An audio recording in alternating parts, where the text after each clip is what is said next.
One of my favorite movies that I was lucky enough to watch at the Phoenix Film Festival a while ago is now available to stream, and I highly recommend you guys check it out. It's called Going Postal: The Legacy Foretold. I made a full review of this movie after I watched it, so I will link that in the description if you're interested in hearing my full, in-depth thoughts. This is a movie that I've been rooting for quite some time because I wanted more people to get the opportunity to see it, and finally they do. If you're not familiar, this is a movie all about the video game Postal, which came out in the late 90s. And Postal was such a violent and controversial video game that the United States Congress actually caught wind of it. And this documentary goes over just about anything that you could possibly imagine with this video game. We learn all about the game's developer, Running with Scissors' founder, Vince, his story, why he developed the game, and all of the aftermath that occurred when the game was released. But what impressed me most about this documentary was just the sheer amount of people that they got to interview for it. I won't spoil them all, but people like Zach Ward, who played Scut Farkus in A Christmas Story, is interviewed.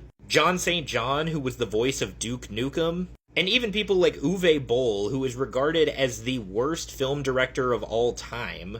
But this documentary showcases the story of this game from just about every side imaginable. From the developers themselves, fans of the game, critics who didn't like the game, and even parents who lost their children to gun violence who blamed violent video games. The amount of archive footage that they were able to obtain for this documentary is nothing short of incredible. It feels very retro, and it takes you back in time to the late 90s and early 2000s. If you're a fan of documentaries, I highly recommend you check this one out.